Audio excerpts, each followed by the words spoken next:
AI data centers alone are estimated to need 68 gigawatts of power globally by 2027.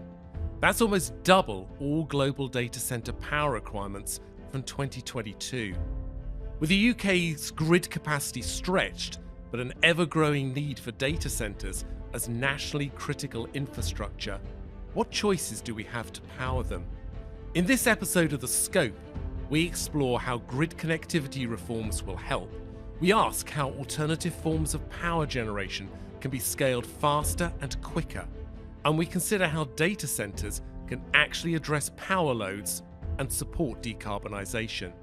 Joining me today are Amy Turner, Power Connections Lead for SEGRO, a UK real estate investment trust and a leading owner, asset manager and developer of data centers and modern warehousing. Peter Sibley, Director and Lead of Stantec's Nuclear Consultancy Service. Jon Clark, an Associate in the Carbon and Energy team at RLB, a global construction, property and management consultancy. And Jesal Chandi, a consultant for Stantec, specialising in grid capacity mapping and strategic power solutions. I'm Graham Monday. Welcome to The Scope, a podcast from Stantec, a global leader in sustainable engineering, architecture and environmental consulting. Jon, thanks so much for joining us as a guest here from RLB. Jon, if I can start with yourselves, data centers, as I said in the introduction, are critical national infrastructure. We need them 24/7. There's serious consequences if the service is interrupted. So power is a key thing, and their power needs have changed quite dramatically over the years. Can you start us off by just explaining how that's evolved over the last couple of decades and how it's expected to change again in the next 5 to 10 years? Data centers have evolved traditionally from a DC perspective. 20 years ago, you were looking at what was originally like a cooler or a chiller or a logistics site whereby servers and PCs were being stored there. That was so that large companies could run their IT infrastructure rather than having it in their old back offices. They could then move it out and have that resiliency in architecture being built for them, so that they can have 24/7 commitment. They had people on hand 24/7 to access the sites and to be able to be in very controlled environments. The power needs of originally from that time, we were looking at racks between 3 to sort of 12 kilowatts. We're looking at sites that originally 5, maximum 10 to 15 megawatts. And over the last, that was very stable probably for about 5 to 10 years.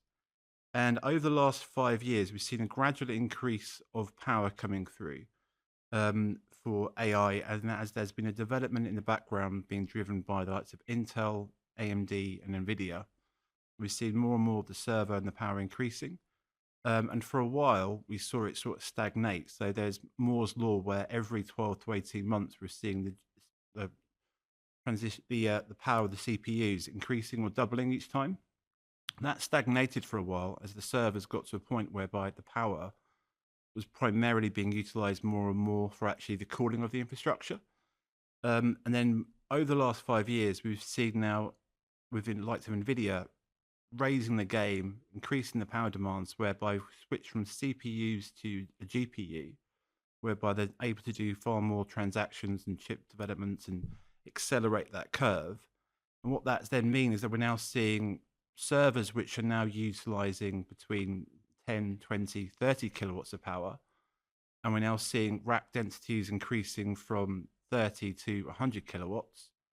And we're seeing that increase. Okay, thank you. I mean, Jon, that's a great intro in terms of giving us a sense of where this market, if you like, has changed quite dramatically over a period of time. Amy, if I may turn to yourself, and thank you also for joining us as a guest from SEGRO today. Let's pick up on the power aspect that Jon has talked about there. Now, you bring a very interesting perspective because you have previously worked for a DNO and are now, of course, working for SEGRO, developing big logistics warehouses, but also data centers and needing that power. What is SEGRO's approach now in 2025 and going forwards with this?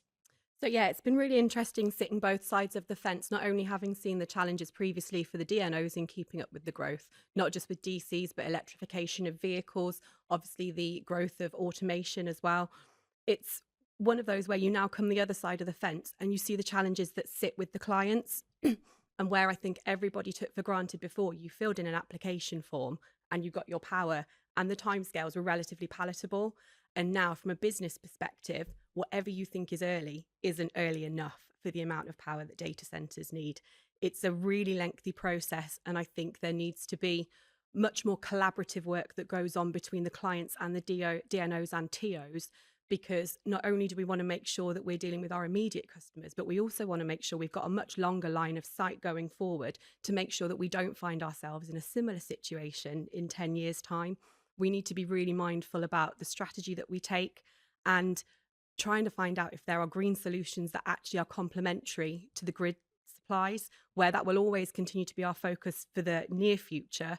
We need to make sure that not only as we encourage our tenants to sign green leases and use fully renewable energy, we need to make sure that obviously we are making sure we're paving the way for any future opportunities as well. Okay, thank you. And Jesal, if we can turn to you to now pick that baton up a little bit about that, what organisations are tackling here. There are, with the early stage of 2025, as we record this, there are some landmark reforms coming into place, aren't there, in terms of power and access to power, which will hopefully help people to tackle some of this and drive the industry forward. Walk us through some of those things. What's changing? What's happening? So Amy set the context perfectly, first of all, about the increase overall in the demand for electricity, because everything's going electric and development itself is going higher. There's that compounding effect of the grid needing to catch up to all of this extra demand because they were a bit caught behind. There's a lot of reinforcements going on, which leads to the large waiting times we see for connections when we apply for now, which is why Ofgem and NESO are working together with this queue reform at the transmission level. So talk us a little bit through NESO and the queue reform, and maybe for some of our listeners who aren't up to speed with the acronyms, NESO stands for National Energy System Operator. Okay. So they are the system operator for National Grid Electricity Transmission, NGET, who we colloquially call National Grid. And Ofgem are the regulator for electrical DNOs, TNOs, all the network operators. And what is NESO doing? What are these reforms and the changing of the queue issue? So essentially, there is a large backlog of connections in the connection queue right now. This is people that have applied, received connection offers, and are not progressing. As part of that, because they are in the queue and have accepted offers, NESO, they are sterilizing a lot of capacity within the queue. So the main aim of these reforms is to A, try and clear the queue, and B, keep the queue stricter to stop the zombie projects building up again. So right now there are connection times of up to 10 plus years because there's lots of reinforcements of having to model and having to account for a large amount of mainly generation projects coming up. And talk to us about what this might open the door to. I mean, do we have some figures in terms of how much could get freed up here? Yeah, so essentially like I said, this is focusing on the generation side of things. And they're going from the current approach of first come, first serve in the queue to first ready, first served. And also the other extra element involved is the Clean Power Plan for 2030 of still trying to meet the nation's targets of trying to increase the clean power usage within the country. This is significant. And Amy, if I may just turn back to you briefly as well, in terms of as an organisation, SEGRO, how you're seeing that the first ready, first served, if I've got this right. How are you looking at these reforms, and which will put a hold on things at the moment as we record this, and as we go into the spring of 2025?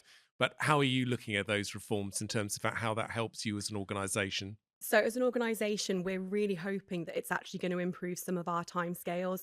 As Jesal quite rightly said, there's a lot of what they're determining as zombie projects sat in the queue at the moment because they are so oversubscribed. Obviously, while those connections are sterilising the availability of power, it means that those of us that are really ready to be connected are actually getting pushed further and further back, and it's having a huge detriment to us. So from our perspective, we're really hoping that it offers some timescale improvements. Okay. Yeah, because the challenge as well with these larger timescales is developers can't make accurate business decisions. You just, because it's so far ahead, again, you keep building on the problem by making speculative applications and hoping that by the time that comes around, the date might move closer, and then you can actually use that power appropriately depending on which site you've got it for. I mean, it sounds to me like this could really drive some quite radical change. We've recorded previous podcasts where we've talked about some of the challenges of grid connections, etc. But suddenly here we've moved on, I hope, and this could really drive some quite radical change. Jon, I'm going to come to you in a second with a question that I know we've got here around load balancing and decarbonisation, but I'm going to change the subject slightly and draw Peter in, actually, in terms of other things that can dramatically change the picture. And Peter, you're an absolute expert in the nuclear industry and nuclear consultancy. And a lot of times we think about nuclear as the big developments, Hinkley, Sizewell, etc. But small modular reactors, if I can say it, SMRs, are getting a lot of media attention and focus, and potentially coming through, and could be a game changer in sectors such as this. What are we seeing? How likely is this to be a solution? No, thanks, Graham. It's great to be talking about nuclear in the context of high energy demand end users. I think it's definitely going to happen.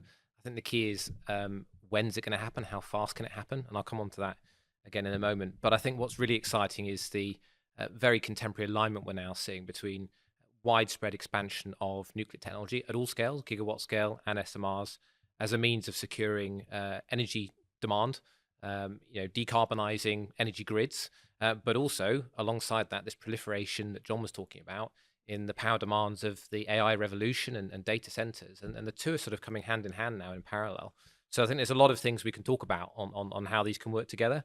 I think what's really amplified this in the autumn, we had large tech companies like Amazon, like Microsoft, like Google talking about nuclear quite readily in the media. And that's really brought it to the kind of forefront. The largest investment houses are talking about investing in nuclear as a green type of technology. And actually in Europe, just recently, Data4 and Westinghouse announced an MOU to talk about collaboration around powering data centers, which is fantastic. So in the UK context, like a lot of countries around the world, UK is pursuing SMRs, small modular reactors.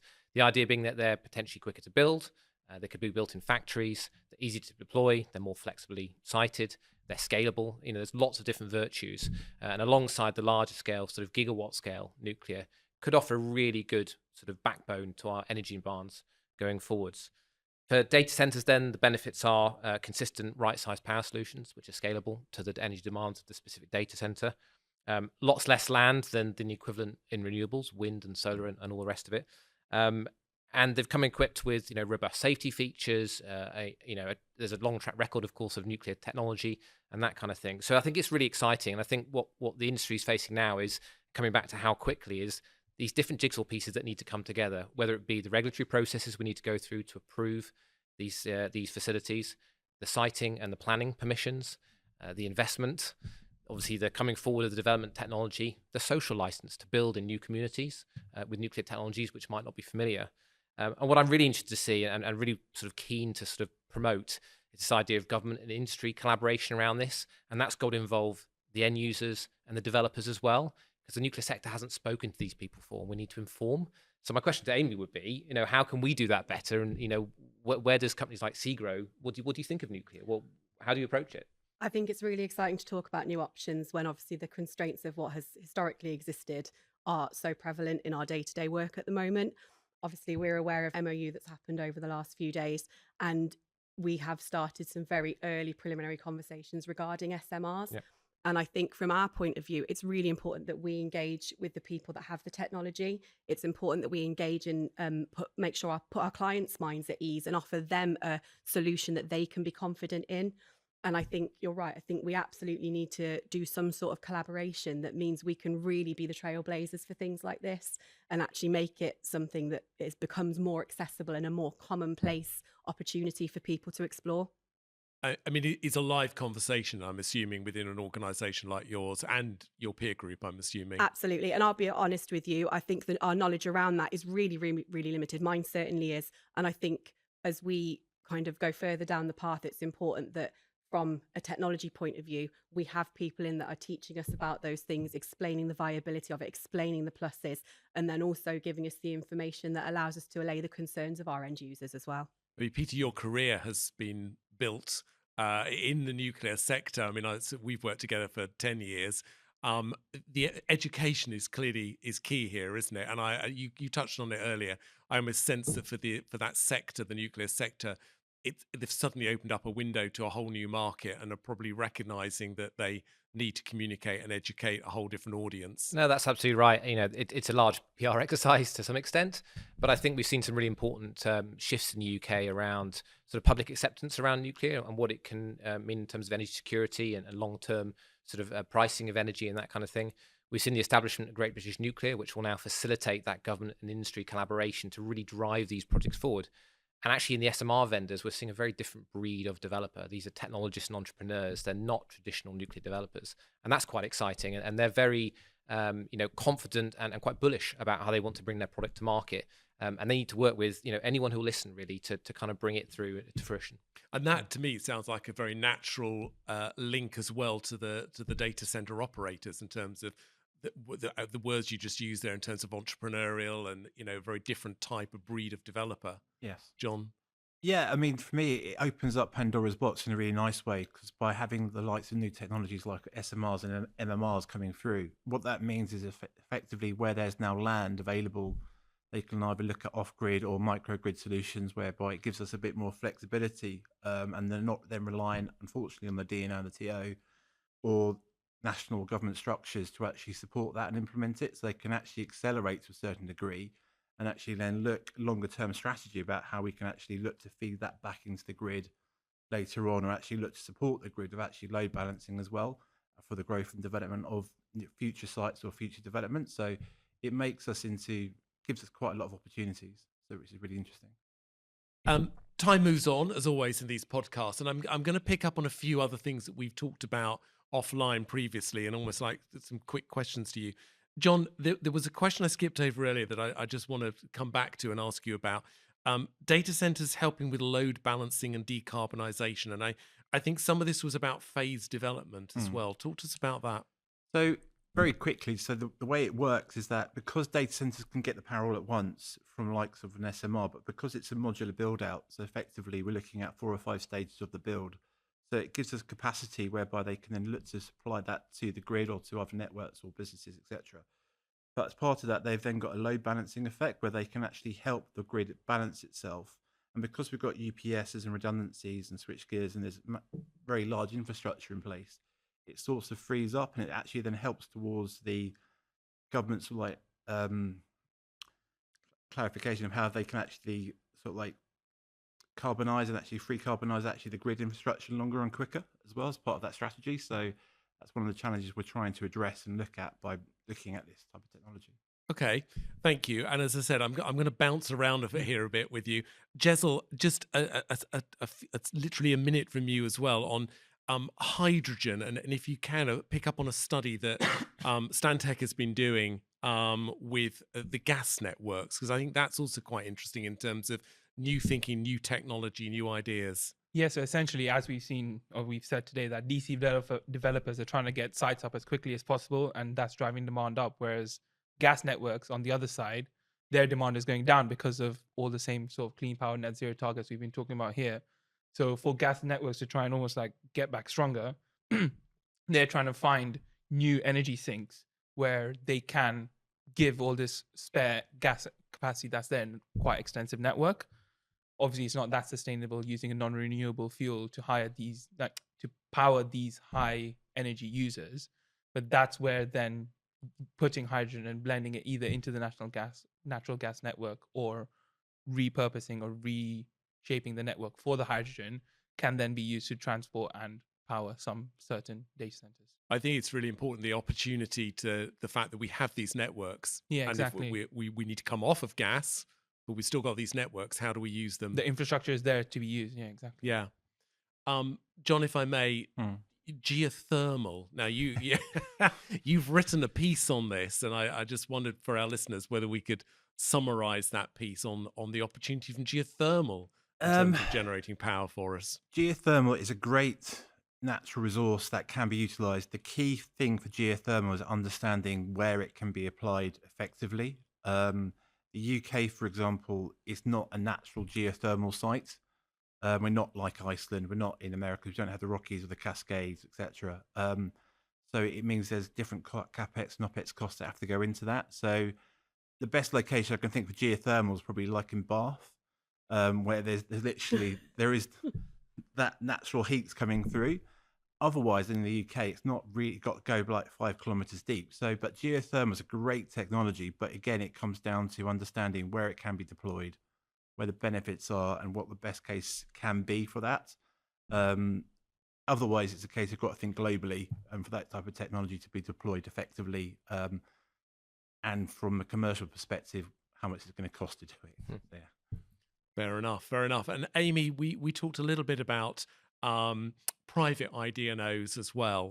The opportunity to work with the independent distribution network operators has really increased over the last probably 10 years, where everyone immediately defaulted to the distribution network operators. So your UK power networks, your SSEs, there's now a much wider pool to go to. And whilst you're still relying on essentially a connection point at the very start of your scheme, that means there's an opportunity for others to take on the downstream work, which can be cost-wise a little bit more efficient, and it also means that potentially the timescales can be improved as well. Okay, thank you. And any final comments from any of you as well about the biggest things emerging that can transform how we power this growth in data centers? John, you started us off brilliantly by explaining almost where this sector has grown from and why it's become so enormous, and it's incredibly important in terms of the UK economy. I think we're just going to continue to see data centers rise because we're seeing more and more technology shifting. We're going to see more and more sites, more edge with the more sort of like small remote sites being deployed for large language models and less dependency on the bigger sites going forward. So we're just going to have to understand that it is now critical infrastructure. It is now needed in everyday life. We are seeing the rise of robotics and smart vehicles and more and more smart technology. And it's how we learn to fit this in and actually make it work for us more effectively. And also looking at other benefits of this as well. So is there district heating networks off the back of it from the heat? Is there more power? Does that then reduce the cost for everyday consumers as well? Where are the benefits that we can then drive through to other industries? I think if I could just add one point, I think my big takeaway would be that everybody just needs to be open-minded about opportunities. And I say that from the client side, from the tenant side, from the distribution network operators side, from the government side. Let's not stay in our lane where we've been for such a long time. Let's be really open to new opportunities and try and be collaborative for those. Yeah, I totally agree with you, Amy. And it's really exciting that nuclear's become part of that conversation as well. It won't be the one solution for all data centers. It needs to sit there alongside the mix with renewables, with geothermal, with hydrogen. But to be part of that mix, it could be a real enabler and a sort of catalyst for taking that data center revolution forwards. And positively, Jesal, as you've covered in this session as well, the reform to the grid is going to undoubtedly help as well. Yeah, on top of the reform as well, that should help clear the queue and bring connection times in. But the next step for that is having more data available from the transmission and distribution operators, because right now you have to almost decide which substations have capacity, which one is constrained, apply for, and then see what comes out from the other side. Whereas on the generation side, they have what's called the TEC register, transmission embedded capacity register, that shows all generation connections at each substation, what the size of connection is and when the connection is planned to be completed. If they can have that same data on the demand side, then again, you can see where is constrained, where there is actually availability, and then target applications for the right areas and stop increasingly long connection times for data centers. Well, data centers are an absolutely fundamental part of our modern economy and driving our economy. And this conversation has really helped to show that they can be powered, and there is exciting new opportunities and solutions coming forward as well. So thank you to Jon, to Amy, to Peter, and to Jesal. Thank you for listening. If you've enjoyed this episode, make sure you subscribe to The Scope on Apple, Spotify, or wherever else you get your podcasts. And you can find all of our episodes on the Stantec website.